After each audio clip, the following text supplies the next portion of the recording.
So in what's probably going to be the worst performing video I've ever done, I've decided to do a GTA Online Election Day special.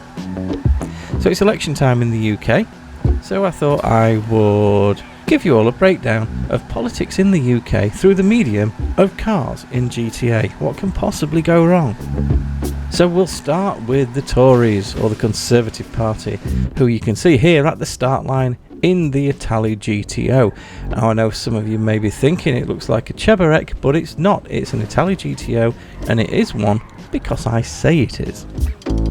So over to Labour, who seem to have the drop on everyone and have started way before anyone else. So that, normally I would say that's a great idea, but they have started in the dullest car in the game.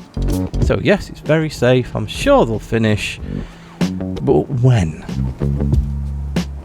So back to the Tories, and they seem to have changed car. Now this one's much better surely. It looks like the Krieger to me. No, it's not the Rat Rod. I know some of you think it might be the Rat Rod, but it's not. It's the Krieger because I say it is. So we'll leave them to it. Let's go back to Labour. Let's see what Labour are doing.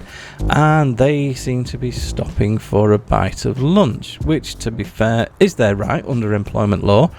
All they need to do is drive into this parking space.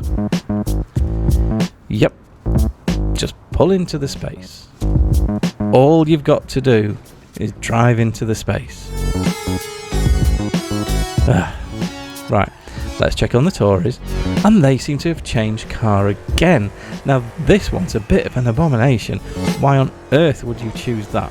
It really is Frankenstein. I'm sure it will work out fine. It looks like a perfectly reasonable car. I'm sure that will work out fine. So let's have a look around all of the other parties, because it's not just the two.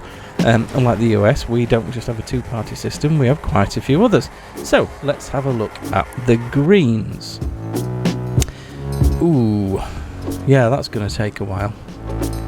Yeah, we might have to come back to that. So let's check on Reform UK, or should I say Reform UK Limited, a new party in the UK with a bit of a focus on immigration, and they seem to have parked on the beach and are firing into the sea and generally shooting anyone who they think looks a bit foreign, whilst presumably shouting at clouds.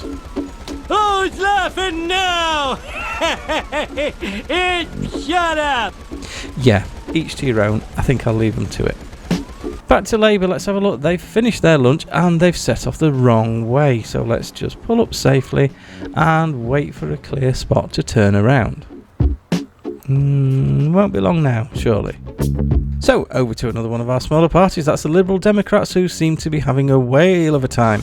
They've scrapped the route and are just blasting straight down the middle of the map in quite flamboyant style. Unfortunately, there's no one in that part of the map to see any of it. So let's check back in on the Tories, and the Faggio, that's a bold choice. That's not, I wouldn't have chosen that. I mean, maybe that'll work, but no, you can't just drive around hitting everyone. No, you're not going to get a decent lap time doing that. Let's see if Reform are doing any better. They seem to be making a lot of noise. No, still on the beach. So back to the Tories then, and it's yet another car change. And this one is very shiny. This is a lovely shiny new car. Expensive, sleek. This one looks quite promising. Surely this won't be a total, utter disappointment. And wait, no, they seem to have veered off onto the beach as well. And yep, they've started shooting everyone that looks a bit foreign too. Okay, so after all that, it looks as though Labour in the Dundreary are going to win by a country mile, and that's a good thing. It's not the most exciting of laps, but at least they didn't set the whole map on fire. So the moral of this story is, if you're old enough to vote, vote. If you don't, you can't complain, and I love complaining. If you're not old enough to vote, then when your time comes, and it can't be that far away now, use your vote wisely. Spend a few minutes with trusted sources to find out what the parties and the candidates really stand for. What politicians do does affect your life, and if you don't use your vote wisely, you will end up with total morons making decisions on your behalf.